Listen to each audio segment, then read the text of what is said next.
Mungu akiamua kwamba unaenda mahali fulani, ukielewa kama natembea na Mungu, ukaamua wewe kwamba nitafanya vitu vinavyohusiana na Mungu wangu, hata kama kuna viunzi vya namna gani, utafika ile sehemu unayotakiwa kwenda. Ndio maana huwa anawaambia kuna wachungaji sasa hivi tunavyoongea, wachungaji wapo baa wamelewa, sawa? Kuna wainjilisti sasa hivi tunavyoongea, hao wainjilisti wako wanavuta bangi.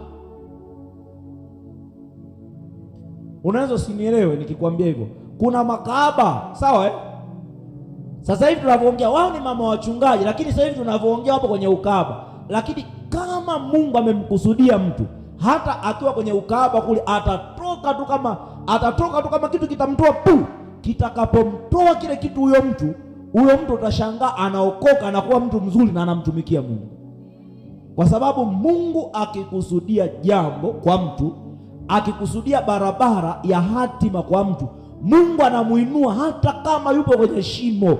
Ukifika wakati wa Bwana, mtu lazima atoke kwenye shimo. Sema kwa jina la Yesu, ninatoka kwenye shimo, ninaelekea mahali pa hatima, mahali ambapo Bwana amenikusudia.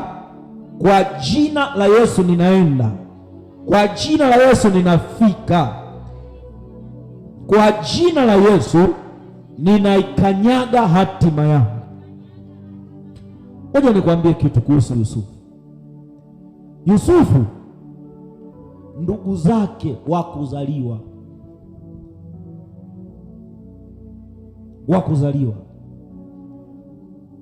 wanaamua yaani shetani anawainua wale ndugu wapambane na hatima ya Yusufu. Jambo la kwanza wanasema twende tukamweke shimoni. Ndugu wanamweka Yusufu shimoni. Wamemchukia. Kwa nini wamemchukia? Ameota ndoto atakuja kuwa mtu mkuu, wamemchukia. Wanasema ngoja tumweke shimoni, wanaenda kumweka. Baadaye wanakaa wanasema kuliko tumweke shimoni, ngoja tumuuze. Wanamuuza kwa Wamidiani.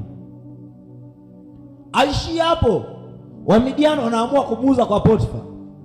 Mungu anamuinua kule kwa Potifa. Anapoona Yusufu nimeinuka, nimekabidhiwa kila kitu, hapo anainuka mke wa Potifa, anasema huyu alitaka kunibaka. Yusufu anatupwa gerezani, anawekwa na kule gerezani, anakaa gerezani. Sio kwa sababu Yusufu amekosea, hajakosea. Sio kwa sababu ametenda dhambi. Yusufu hajatenda dhambi yoyote, hajatenda dhambi, lakini Mungu anamtengeneza kumpeleka kwenye ukuu wake, kwenye kumpitisha barabara ambayo ni ngumu. Hebu jiulize, Yusufu alikuwa anawaza nini alipokuwa shimoni? Ndugu zake wamemweka shimoni, wanataka kumuua Yusufu. Wamemweka shimoni afie kwenye shimo. Wanapoamua kumuuza Yusufu, yani walimfananisha Yusufu na kitumbua au bamia au nyanya zilizo gengeni, wakamuuza. Yusufu kwenye safari yake, anapoondoka kwenye ule msafara kama mtumwa amekula minyororo, alikuwa anawaza nini? Anatafakari nini kichwani? Yupo nyumbani mwa Potifa mpaka anafika Getari. Huyu Yusufu alikuwa anawaza nini? Lakini kila mahali Yusufu alipopita, Biblia inasema Yusufu akawa pamoja na Bwana. Hakumwacha Mungu kwa sababu ya jaribu, hakuacha imani yake kwa sababu ya mambo magumu, hakuacha imani yake kwa sababu ameona kuna vitu vimekwama, kuna vitu haviwezekani. Yeye alichokijua kwamba ile hatima aliyonikusudia Mungu, hata nipite popote lazima itimie. Ndio maana alijitunza. Hatima inatunzwa, kusudi linatunzwa. Lakini pamoja na yote, ngoja niwaambie hivi, Mungu alivyo ajabu.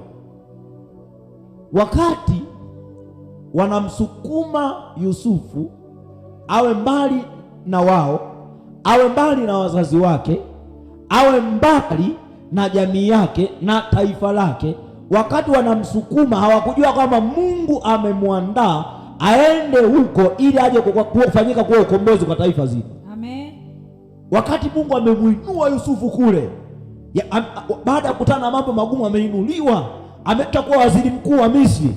Njaa inatokea katika taifa la Israeli, inatokea njaa.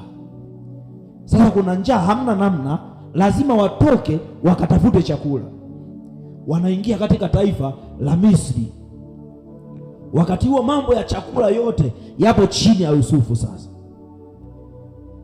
ndipo kwenye kitabu kile cha Mwanzo, ile sura ya 50 mstari wa 20, Yusufu anawaambia ndugu zake, nanyi kweli mlinikusudia mabaya, bali Mungu aliyakusudia kuwa mema, ili itokee kuokoa taifa kubwa kama ilivyo leo. Yusufu hakuwa na kinyongo kwa sababu amemuuza, hakuwa na kinyongo cha gerezani. Nataka nikwambie hivi, hata anayekusukuma leo, anayekuchukia leo, Mungu anakuandaa ili umsaidie. Amen. Anisikia watu wa Mungu? Amen. Yaani yule anayekuchukia leo, kuna wakati atakuhitaji wewe ili avuke aende mahali. Amen. Hawa hawakujua kama chuki wanayomchukia Yusufu ni chuki itakayopelekea ile ndoto ya Yusufu iende katimie. Amen. Kwa hiyo Mungu haja kuokoa kwa sababu una fedha. Amen. Haja kuokoa kwa sababu wewe ni mzuri. Amen. Wala Mungu haja kuokoa kwa sababu anajua kama kuna sadaka utatoa Mungu atatajirika. Mungu amekuokoa kwa sababu kuna mahali ambako anakupeleka. Amen. Ili ufike kule ambako Mungu amekusudia wewe uelewe namna ya kutembea na hatima yako. Amen.